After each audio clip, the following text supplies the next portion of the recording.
네, 검찰이 채용비리 사건과 관련해서 오늘 오전 9시부터 우리은행 본점을 압수수색했습니다. 정의당 심상정 의원이 우리은행 채용비리 의혹을 제기한 결과 금감원이 검찰에 고발하면서 시작된 건데요. 이 금융권에도 태풍이 불기 시작했습니다. 시오스코의 박주근 대표와 함께 이야기 나눠봅니다. 네, 안녕하십니까? 네, 안녕하세요. 일단 우리은행 채용비리 사건 굉장히 금융권에 일파만파로 커지고 있는데 발단이 어떻게 됩니까? 지난달 16일이었죠. 예. 금융감독원에 대한 정무위원회의 국정감사에서 우리은행의 특혜채용 의혹을 심상정 의원이 제기합니다. 예. 내용은 이렇습니다. 지난해 2016년도에 150명의 신규 채용을 하는데 예. 이 중에 10%인 약 16명을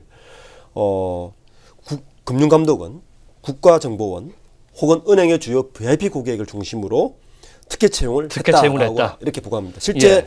그 문서를 보니까요. 제가 자세히 보니까 예. 금융감독원의 원장과 부원장의 소개로 2명, 예. 국정원장의 소개로 2명, 전 행장과 부행장의 지인으로 2명.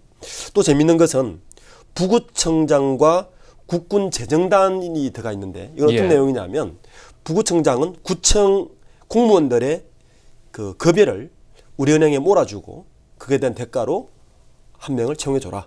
내가 아는 지인을. 그리고 국군재정단도 보면 국군재정단장이 급여 이체를 많이 할 거 아닙니까? 예. 만지침을 해주고 그에 대한 뭐 혜택으로 한 명 해달라. 이런 식으로 16명의 구체적인 내용이 밝혀진 겁니다. 이걸로 인해서 금융감독원 조사가 들어갔고 그에 따라서 그 발표 16일 후인 이강구 행장이 사퇴하는 사태까지 지금 발생한 겁니다. 예. 이 행장이 뭐 이메일까지 보내서 사과의 말씀을 드린다 이런 얘기를 한 거 봐서는 이것이 사실로 거의 밝혀지고 있는 것 같은데 일단 우리은행 같은 경우에는 주주 구성이 굉장히 독특합니다. 민영화가 되는 과정에서 예금보험공사라든지 뭐 네. 이 최대 주주가 있고요. 그밖에 금융권도 들어가 있는데 지금 현재 주주 구성은 어떻습니까?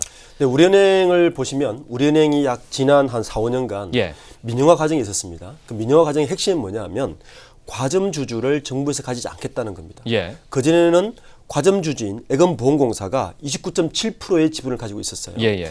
지금 현재는 그 애금보험공사가 18.52%로 18.5% 정도. 약 10% 정도를 내놨죠. 이것을 누가 가지고 있냐 하면은 RMP라든지 하나생명이라든지 한국투자증권, 키움증권, 동양생명이 가지면서 핵심은 뭐냐 하면 정부가 주도하는 애금보험공사의 과점체제를 무너뜨리면서 예. 민영화를 만들어서 이제는 관치금융이 아니라 사실상 민영화로 우리은행을 해주겠다는 시장에 맡기겠다는 거죠. 예. 네, 그래서 그렇게 시작했는데 사실 이번에 이광구 은행장의 가장 중요한 책무 중에 하나는 이 민영화를 마무리하는 거였습니다. 예. 즉 과점 체제를 완전히 없애서 정부의 관치금융에서 탈피하는 게 핵심이었는데 이번 사태로 이 책임을 다하지 못하고 사의를 표명하게 된 것 같습니다. 그런데 예보를 비상임 이사 임추위 멤버에 포함을 하겠다 이런 얘기가 나오고 있는데요. 네. 그렇게 되면은 사실상 다시 관치가 시작되는 게 아니냐 이런 우려도 있습니다. 네, 맞습니다. 예. 물론 지난 정부이긴 하지만 예. 그 우리은행에 대한 정부의 확고한 자세는 과점주주 체제를 없애서 민영화를 확실히 하겠다고 예. 했는데 이번 사태로 인해서 다시 그 은행장의 이사회에 예보가 비상임 이사로 들어온다는 말이 있죠. 예. 그럼 그렇게 되면 다시 지금 논란이 되는 거는 다시 관치금융 즉 낙하산 인사가 우리은행장이 되는 것이 아니냐라는 우려를 낳고 있습니다. 예, 그렇군요. 시장에서는 뭐 매각 절차, 자녀 지분에 대한 매각 절차에 대한 기대감도 앞서서 있었는데 현재 이런 이광구 회장의 사퇴, 은행장의 사퇴 속에서 굉장히 문재인 정부에서의 금융권 이 수장 교체 논란들이 일 것 같은데요. 네. 사실 다른 금융사, 뭐 KB 금융지주라든지 농협 같은 경우에도 지금 앞서서 압수수색이 됐습니다. 여기는 또 왜 그런 겁니까? 우선 금융권 채용 비리가 이미 터진 상태에서 예. 지금 공공기관도 마찬가지고 금융당국이 우선 굉장히 발빠르게 움직이는 것 같습니다. 예. 또 그 이유 중에 하나는 사실 이것을 감독하는 금융감독원조차 채용 비리 논란에 휩싸여 있습니다. 예. 그래서 지금 업권 내에서는 아니 금융감독원 자체가 채용 비리 있었는데 또 그 금융감독원이 하는 것은 어떻게 보면 자기를 감추기 위해서 더 빠르게 적극적으로 행보하는 것이 아니냐는 지금 설도 나옵니다. 예. 실제 금융감독원은 그 14개 은행이죠. KB국민은행, 신한, 하나은행, 시티스탠다드 차타은행 등으로 예. 14곳을 지금 압수수색 들어갔는데 이번 달 말까지는 자체 체크리스트라든지 해서 하긴 하는데 문제는 잘 밝혀질까지는 않습니다. 왜냐하면 우리은행의 경우에는 내부 고발로 사실 이루어진 거기 때문에 이게 내부의 어떤 고발 없이는 이 문제는 쉽게 오픈되지 않을 것 같습니다.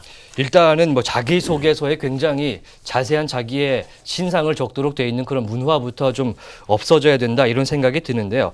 사실상 금융수장들에 대한 리스크, 제가 앞서 말씀드린다시피 그런 리스크들이 올 것 같습니까? 매 정권마다 바뀔 때마다 이게 문제였죠. 그렇죠. 왜냐하면 예. 관치금융으로 해서 정권이 바뀌면 은행제 바뀌는 것이 아니냐, 특정 라인이 되는 것이 아니냐. 사실 이게 리스크입니다. 예. 우리나라 금융권은 정부의 입김이 너무 세기 때문에 사실 리스크가 있는 것이고요.